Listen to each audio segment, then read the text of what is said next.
Hello and welcome back to your own channel Indian Defense Analysis, where we bring to you all the latest development happening in the defense sector.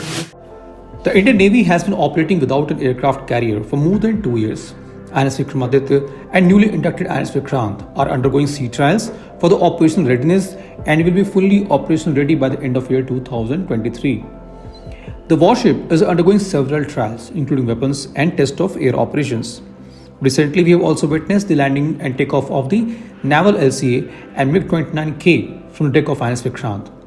As both warships are undergoing trials, the Navy is releasing interesting pictures of them. And one of such picture you are seeing has caught our attention, and we are going to discuss about them in our today's video. So in the picture, we can see Indian Navy's Chetak, ALH MK-III, Kamov Ka-31, Sea King and MiG-29 aircrafts from the deck of INS Vikrant. In April 2021, the Chetak helicopters celebrated 60 years of its service. In order to replace Chetak, the Indian Navy came up with an RFI to procure 111 naval utility helicopters. To meet its long-pending requirement of NUH, the Navy is looking to procure a variant of indigenous Advanced Light Helicopter ALH and Light Utility Helicopter LUH modified for ship-based operation.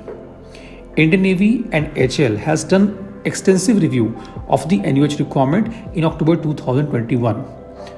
The objective of the review was to exploit ALH to maximum potential for naval operation by optimizing it to 5.7 tons, reducing the empty weight by choice of lightweight avionics and mission sensors, higher payload capability up to 600 kg for deck operations, reduced stowage dimensions to meet requirement with foldable two-segment blades and modified upper control system and aircraft ship integrated secure and traverse interface for ship deck. Now, based on the suggestions of the joint study, the Navy has issued its broad requirement to HAL in January 2022 for acquisition of 60 utility helicopter based on ALH for maritime operations. Last year, HAL was expected to submit a detailed project report covering the helicopter configuration and overall cost, including performance-based logistics, and submit it to Service Headquarters and Ministry of Defense. However, there has been no further update on this. Now, another bird is ALH MK-III. Last year, HAL has completed the delivery of 32 ALH MK-III, which includes 16 for Indian Navy and 16 for Indian Coast Guard. In coming days, we would witness more ALH MK-III operating from Navy's aircraft carrier. The naval variant of MK-III comes with 19 specific systems suited for maritime role. Foremost among the changes are the more powerful Shakti engines, a multispectral electro-optical pod for reconnaissance, surveillance, target acquisition, and a nose-mounted surveillance radar with 270-degree. The third helicopter is Kamov Ka-31. Indian Navy has been using Kamov Ka naval helicopters from last 3 decades. It has experience of operating Ka-25, Ka-28, and the most recent one is Ka-31. Indian Navy currently operates 14 Ka-31 helicopters and wanted to acquire 10 more of them but has not progressed yet. The most unique feature about this helicopter is its electronic warfare radar. The main mission of Ka-31 is long-range detection of airborne and naval threats. It is fitted with E801M OCO Airborne Electronic Warfare Radar. Now, this planar array radar is mounted beneath the fuselage, and the radar is folded and stored beneath the aircraft's fuselage before being lowered down into a vertical position to allow 360-degree mechanical scanning of radar once every 10 seconds. This radar can simultaneously track up to 40 airborne or surface threats and can detect fighter-sized aircraft from a range of 100 to 200 km depending on the size of target, and the surface ships at horizon of 200 km from an altitude of 9,840 feet.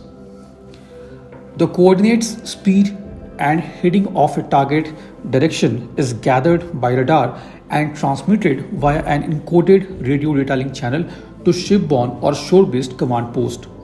This encoded radio data link channel will introduce airborne network-centric warfare to Indian Navy due to its advanced real-time capability.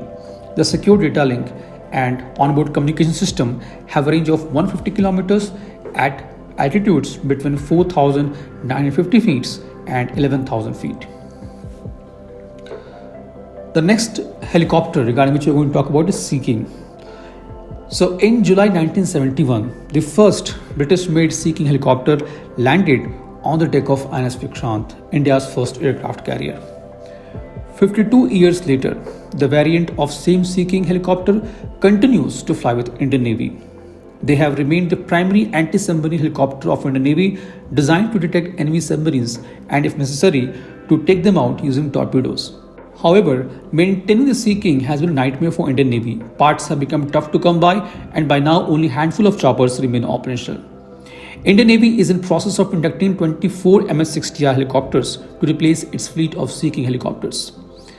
The last bird regarding which we are going to discuss is MiG-29K. Indian Navy has imported 45 MiG-29K fighter jets from Russia but operates less than 2 dozen of them. The rest are kept as war reserve and in other forms. The aircraft is equipped with Russian origin weapons and sensors which have slowly become obsolete. For example, R-77 BVR air-to-air missile of MiG-29K has a maximum range of 80 kilometers.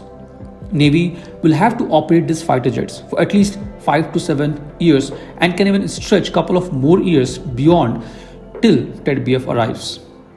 Indian Navy is also in last stage of finalizing 26 tech-based fighter jets, for which Rafale M is reported to be leading the race. This was today's update. Please let us know your views on this in comment section. If you like the video, do not forget to like, share and subscribe. With this, I would like to say goodbye and Jai Hind. We'll soon back with more interesting and amazing development happening in the defense sector.